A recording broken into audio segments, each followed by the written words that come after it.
3.997, eso sí, sin haber abierto el mercado americano. Todavía en futuros. Guillermo Santos Aramburu, socio de iCapital, asesores financieros y patrimoniales. Guillermo, bienvenido, buenos días. Gracias. No puede empezar mejor el año. Pues depende qué activos mires, pero en general un comienzo fulgurante en casi todo. Y en parte en algunos de ellos relativamente inesperado, especialmente en la renta variable y sobre todo en la renta variable europea, ¿no? Porque la asiática quizás esperara o fuera más previsible por esto de la salida de China del confinamiento y que los datos ya sabemos conocemos su opacidad y que a veces no son totalmente ciertos, pero así está repuntando. China a la cabeza, Europa bastante, Estados Unidos un poquito más rezagado, cosa que también es lógica por el peso del sector tecnológico, si bien en Estados Unidos este año el que mejor lo ha hecho ha sido el Nasdaq. Nada comparado con el festival de truenos, ¿no? Como en mi tierra, de Traca, que está viviendo la renta fija después del extraordinariamente mal año del 2022. Ahora mismo las oportunidades para quien las quiera las tiene votando, ¿no? Para rematar. Así es, comparto tu opinión. Hay bastantes y oportunidades y en distintos subtipos de activo. Dentro del tipo de activo de renta fija pues hay diferentes subcategorías. Por un lado la soberana quizás sea el ámbito más sensible a eventos macroeconómicos. No me refiero solo a la subida posible, casi segura, ¿no?, de tipos de interés de la FED, quizá en menor medida, y en mayor del Banco Central Europeo en los próximos meses, ¿no?, por una inflación todavía bastante desbocada. Y eso afecta a la curva, suele afectar a la curva de tipos de interés de los tipos soberanos, en nuestro ámbito doméstico al Bund, la curva del Bund. Entonces, ¿qué sucede? Que si en vez de recesión técnica nos vamos a una recesión más fuerte, incluso a una depresión, esos bonos soberanos van a ser refugio, con lo que subirán de precio, porque serán más comprados, las tires bajarán, los precios subirán. En definitiva, ¿los bonos soberanos pueden ser ahora mismo una buena inversión? Sí, progresiva. Más en Estados Unidos, el coste de la cobertura de divisa va menos porque los tipos americanos y europeos van acercándose y más que lo harán. Y cubriendo el dólar, que felizmente los que lo hayan hecho este año, pues sabemos el dólar está perdiendo terreno contra el euro, la curva americana es bastante atractiva, sobre todo en el corto plazo, igual que la europea, en rentabilidades ahora mismo de letras del Tesoro al 3%, hace un año, vamos, era un cuento de hadas, hubiera sido plantearlo, ¿no? Y luego tenemos los bonos privados, en los cuales hay multiplicidad de opciones. Las preferidas ahora mismo para nosotros en iCapital es más grado de inversión, es decir, vamos a poner una categoría o subcategoría favorable de calidad, rating crediticio bueno, y ahí se pueden obtener, obvio, depende de los plazos, pero entre el 3 y el 4,5-5%, los spreads se han reducido algo, pero aún así sigue habiendo enormes oportunidades. No olvidemos que algunos de los fondos mejores del mercado, o que al menos más reconocidos, pues acumulan caídas en el 2022 entre el 8 y el 15%. Y eso dice mucho de a dónde se han ido los precios de los bonos, ¿no? Los bonos, si no hay un impago, te amortizan a la par, ¿no? Con lo que ese recorrido, además de en el ínterin llevarte el cupón, ese recorrido hacia la par lo van a hacer si son sobre todo bonos de calidad. El high yield o bonos de alto rendimiento tiene más correlación, ya sabes, con el equity, con la bolsa, y ahí quizá veamos más volatilidad y los momentos de entrada no son tan evidentes. Pero en lo gubernamental, festival. El gubernamental festival, bonos de calidad festival o bastante favorable, gubernamental poco a poco, también en los bonos privados corporativos poco a poco, no hay que correr, y quizá nuestro preferido ahora mismo sea el sector financiero como sector emisor de bonos, tanto en bonos senior como en deuda subordinada. Y en inversor se pregunta, ¿esto solo no ha hecho más que empezar? Es decir, los tipos de interés vamos antes o después a la pausa.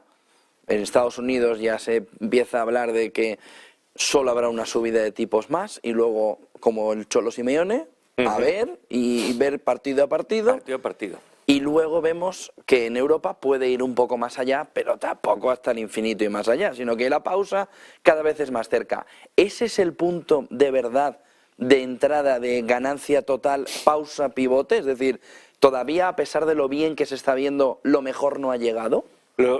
Si te refieres al mercado de renta fija, el mercado de renta fija va a ir descontando poco a poco si los datos de inflación no dan una sorpresa, es decir, negativa, entiendo. Sí, subiendo por algún problema añadido, ¿no?, en el conflicto entre Rusia y Ucrania, algún problema añadido con la OPEP que relance los precios del crudo.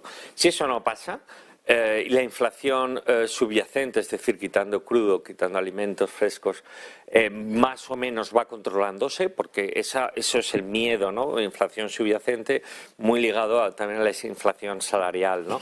Que le llaman a los americanos sticky, ¿no?, que se pega, ¿no?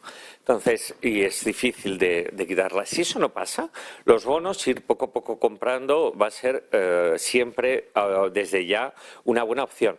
Pero atención, será todavía más llamativo desde el punto de vista de comportamiento favorable en mercado cuando los inversores, analistas, veamos que hay vamos a decir, hay cierta visibilidad en el techo de subidas de tipos por parte de la FED. El BCE, para variar, va un poquito retrasado, pero cuando eso se atisbe, ya los mercados empezarán a descontar de manera intensa que los tipos empezarán a bajar, las curvas empezarán a desplazarse hacia abajo, movimiento inversor del 22.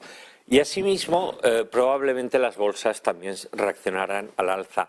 ¿Y quién especialmente? Pues si los datos de inflación acompañan, las subidas de tipos de interés de los bancos centrales serán más tenues, pues el primero que reaccionará al alza será el sector tecnológico, que el año pasado ha sido, vamos a decir, maltratado, sí, por los inversores con unas caídas fortísimas. No obstante, hoy se están publicando estos días en Estados Unidos, que es donde más grandes tecnológicas cotizan, sobre todo ligadas al mundo de Internet y demás. Y no son resultados especialmente malos. Y Microsoft ayer no fue lo que se esperaba, pero bueno, tampoco fue un desastre absoluto. No fue un desastre. Hoy hay un dato interesante que es la publicación de Tesla, porque Tesla, aunque no sea... Sí estaba vapuleada. Bueno, Tesla es una industria muy complicada, el coche eléctrico, aquí la habéis hablado en Negocios TV. Lo que pasa es que Tesla tiene el efecto Twitter, ¿no?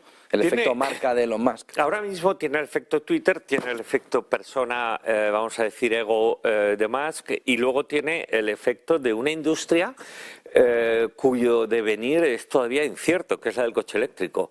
Porque siendo realista, cada vez salen más voces de que el coche eléctrico puede que no sea realmente la solución del futuro, sino una solución transitoria para... el hidrógeno. Sí, exacto. El hidrógeno es de lo que más se habla, que tiene componentes de inestabilidad, de cierto riesgo, pero que el coche de combustión debe desaparecer, yo creo que sí, pero yo creo que va a suceder, entre otras cosas, porque las grandes marcas han cesado... Lo que pasa es que el hidrógeno ahora mismo es muy complicado, ¿eh? Por el tema que has dejado caer, que es la inestabilidad en el sentido de que el hidrógeno necesita una combustión, es decir, un golpe muy fuerte de moléculas que lo que puede hacer es una explosión. Una explosión y te cargas lo que ahora mismo en el motor de combustión, ¿no?, en el diésel y en la gasolina está muy controlado, en el hidrógeno se está trabajando muy bien, pero le queda todavía. Le queda, no es nada evidente, pero fíjate que realmente el coche eléctrico, con unas baterías que tienen unos componentes que la estadística lo marca y lo determina, vamos, que no son suficientes su producción para cumplir ninguno de los objetivos que nos hemos marcado en Europa, en Estados Unidos en menor medida, sobre todo en Europa, de cambio de flota de coche combustión por eléctrico, es imposible. O sea, es imposible por temas sobre todo del litio, del zinc, que haya suficiente mineral para fabricar las baterías, porque además las baterías son finitas, tienen una vida. Entonces, independientemente luego de su tratamiento desde el punto de vista de residuos, que es complejísimo también. Pero vamos, el coche eléctrico tiene todavía, bueno, y luego las redes inexistentes para dar un servicio eficiente para su carga, ¿no? Para viajes largos, ¿no? El coche eléctrico puede, yo creo, acabar siendo una perfecta solución para las ciudades, y la contaminación en las ciudades es especialmente fuerte, como en Madrid y otras, pero probablemente no acabe, y estimo, siendo la solución que va a reemplazar el motor de combustión. No sabemos cuál, porque con el hidrógeno, que tiene muchos, digamos, analistas y científicos que creen y lo ven como una fuente fantástica, pero nada evidente, y también tiene un problema de costes, en fin, nada es sencillo, ¿no? Lo que está claro es el objetivo final. Quito el coche de combustión, pero en ese camino tengo que tener un reemplazo que, para empezar, sea viable científicamente, tecnológicamente, pero también económicamente. Tú no le puedes decir a un señor que tenga una capacidad de comprarse un vehículo inferior a 10.000 euros, que son la mayoría en España, pues mire, le va a costar 25. Pero te va a decir, no puedo. Y eso, que es también un elemento... Quedándotelo, ¿no? Ve quedándotelo, el de 25.000. Claro, pero es que no puedo. Simplemente te van a decir, la mayor parte de las familias españolas se van a decir, no puedo asumirlo. Por mucha subvención que haya del Estado, que lo que no puede el Estado es asumir, mal que nos pese, ojalá pudiera, ¿no? Sería una buena señal, ¿no? Pero ya lo que nos faltaba, asumir el cambio de una flotilla tan enorme como la de un país. No le des ideas, ¿eh? No, bueno. Pues puede ser un pozo de... Nos jubilamos a los 82. Guillermo Santos Aramburu, socio de Capital Asesores Financieros y Patrimoniales, gracias por acompañarnos. Buen día y buen negocio. Muchísimas gracias a vosotros, igualmente os deseo. 9:57, Eva Villanueva, protagonistas empresariales.